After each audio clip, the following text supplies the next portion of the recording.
You guys have seen quite a few situations where you have the 2-game series against the same team. Probably not in the favor that it's so early in the season for you guys, and especially M1s.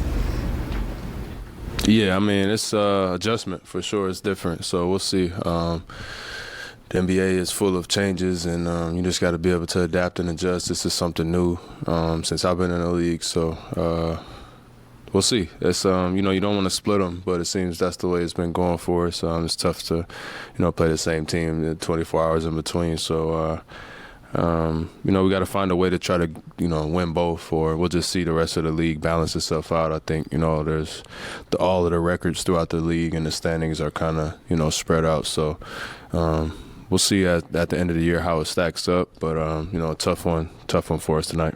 Anything you noticed offensively that was just off for you guys tonight? Yeah, I thought they were a little more physical, and they found a real stretch. I think the game was obviously won in the third quarter if you look at it, but they're a little more physical. It's just trying to find the right flow of physicality with the whistle, and we just didn't have that pop. On the offensive end, it was kind of stalled out. Still ended up with 24 assists, which is okay. It's not great, but you would like to obviously score or shoot a little bit better. So we got to get some rest and, get ready for Wednesday. What type of conversations are you having with Christian? He had the experience of going up against Luka and then DeMar, and then now he gets another look of DeMar and Zach. When you're asking him for what you need, what do those conversations look like? He just got to just be a sponge and just keep downloading the information. And it's his first back-to-back, right? So last night was the most minutes he's ever played, so 31 last night, 21 tonight. He's just got to keep, absorbing the information. There's going to be some growing pains, but he's attentive and he listens and he's playing as hard as he can. So he'll continue to grow and get better for us. But obviously, he's a young player. More personal, Savannah. Lens, obviously you have a bunch of friends and family here, kids.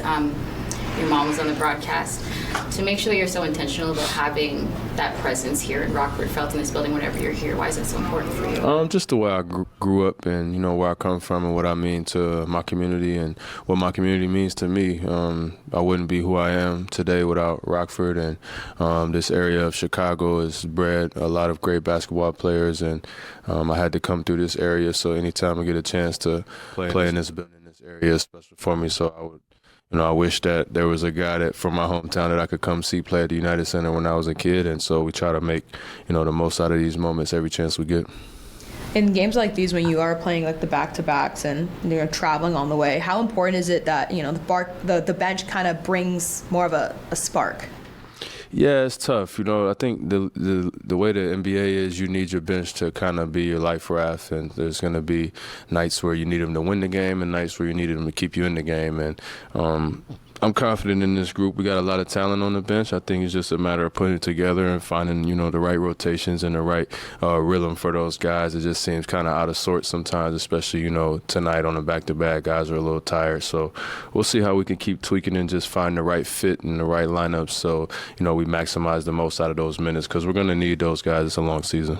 Yeah, especially when, you're not available or you do need some rest at some points. How do you keep Delano, Malachi, the second rotation of guards, kind of locked in and focused on, facilitating the offense? It's a bit tricky. Yeah, it's tough. I was in their shoes, you know what I mean? So I know how hard it is to stay ready and come in with, cold and no rhythm and just be able to make something happen, but they got to be able to do it, and that's just the way the league is. And I'm sure Coach will find, the right guys that he wants to put out there, and it'll keep growing, especially these next couple of weeks without Pascal. We're going to have to lean on more guys, but, we got the talent and the ability. It's just a matter of putting it all together, and those guys got to go out there and perform. When Coach uses all the players that are available to him, he learns something, obviously, about what they can provide. What do you learn as a point guard in terms of what you can use?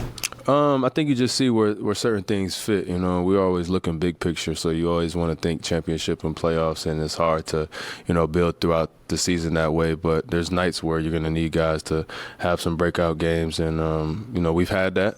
This year, we've had it throughout the previous years, and going forward, you like to see that a little bit more. So those guys just got to, go out there and take it. It's not really easy for them right now, but there's going to be, continued opportunities going forward, and they got to try to make the most of them when they get them. Thanks, Fred. Thanks, guys.